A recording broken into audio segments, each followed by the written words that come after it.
शराबबंदी के 10 साल बाद एक बार फिर से इस कानून पर सवाल उठने लगे हैं। बिहार की जनता ने मोर्चा खोल दिया है।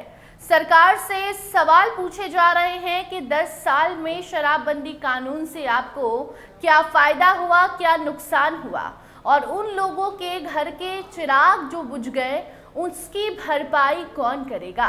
क्या सिर्फ मुआवजा दे देने से, पैसे दे देने से किसी की जिंदगी वापस आ सकती है? घर का बुझा हुआ चिराग वापस आ सकता है? घर में खुशियां वापस आ सकती हैं? हाल ही में जो शराब कांड बिहार में हुआ उसने एक बार फिर से बिहार में लागू शराबबंदी कानून को सवालों के घेरे में ला दिया। देखिए, बिहार में 10 साल से शराबबंदी है, लेकिन इससे क्या फायदा, क्या नुकसान हुआ है, इस पर चर्चा करने की जरूरत है। बिहार से अगर शराबबंदी हटाई जाती है, हालांकि ये कानून है तो पूर्ण रूप से इसे नहीं हटाया जा सकता, लेकिन इस कानून में संशोधन जरूर लाया जा सकता है, इसे संशोधित किया जा सकता है। मतलब ये है कि थोड़ी बहुत छूट दी जा सकती है। बेस्ट एग्जाम्पल गुजरात है और भी कई सारे ऐसे जगह हैं। ऐसे में गुजरात मॉडल की चर्चा बार बार बिहार में इसलिए हो रही है क्योंकि बीजेपी की सरकार बनने जा रही है, तो ऐसे में बीजेपी गुजरात मॉडल लागू कर सकती है। बाकी वापस आते हैं कि अगर शराबबंदी हटी तो किसको फायदा होगा, किसको नुकसान होगा। तो देखिए, शराबबंदी कानून बिहार में 10 साल से लागू है और सबसे ज्यादा नुकसान अगर किसी को हुआ है, सरकार को हुआ है। बिहार सरकार को 28,000 करोड़ से लेकर 30,000 करोड़ रुपए का नुकसान हुआ है। आर्थिक तौर पर सरकार मंदी में चल रही है। शराबबंदी के बाद भी बिहार में धड़ल्ले से शराब की बिक्री हो रही है। होम डिलीवरी भी लोग करवा लेते हैं। बिहार में शराब बनाई जो जाती है वो जहरीली होती है। दूसरे राज्यों से जो शराब लाई जा रही है, पैसे ज़्यादा लिए जा रहे हैं, तो अगर जो ज़्यादा पैसे महंगी शराब पी रहा है उसके पैसे ज़्यादा खर्च हो रहे हैं।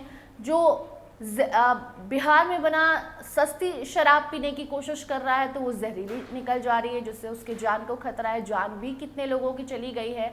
तो ऐसे में बिहार सरकार को जो आर्थिक रूप से संकट का सामना करना पड़ रहा है और 30,000 करोड़ रुपए मायने रखते हैं किसी भी राज्य के विकास के लिए। इसके साथ साथ अगर बिहार में शराबबंदी कानून लागू है, बिहार में टूरिस्ट को शराब नहीं मिल पाती है तो दूसरे राज्य में शिफ्ट हो जाते हैं। तो इससे बिहार में सरकार को टूरिस्ट को भी रोकना आसान हो जाएगा अगर बिहार में शराबबंदी कानून में छूट दी जाती है तो। और ऐसे में बिहार सरकार को नुकसान हो रहा है तो इसका फायदा दूसरे राज्य को हो रहा है, क्योंकि दूसरे राज्य से शराब लाकर बिहार में तस्करी की जा रही है। ऐसे में बिहार सरकार को अब इस पर समीक्षा करने की ज़रूरत है। इस बारे में सोचने की ज़रूरत है कि जो आर्थिक संकट हम झेल रहे हैं, जो आर्थिक मंदी सरकार के पास है, जिसके कारण लाखों लोगों का पेंशन रुक जाता है। बिहार में विकास के नाम पर सिर्फ सड़क बनाया जाता है जो कि कुछ दिन बाद जाइए तो टूटा हुआ मिलता है। ऐसे में अगर 30,000 करोड़ का जो नुकसान हुआ है वो ना होता तो इसका फायदा बिहार के किसी दूसरे क्षेत्र में देखने को मिलता। ऐसे में बिहार में 10 साल शराबबंदी कानून के हो गए और उसके बाद अब सरकार से लगातार जनता भी मांग कर रही है, विपक्ष भी मांग कर रहा है कि इस पर समीक्षा कीजिए। पटना हाई कोर्ट ने भी कई बार सरकार को फटकार लगाई है और कहा है कि इतना नुकसान हो रहा है, आपको इस पर सोच विचार कीजिए। बाकी अब देखना होगा कि बिहार में नई सरकार बनने वाली है। अगर बीजेपी की सरकार बनती है तो क्या उसके बाद जिस तरीके से शराबबंदी कानून को लेकर सवाल उठाए जा रहे हैं तो उस पर समीक्षा होगी।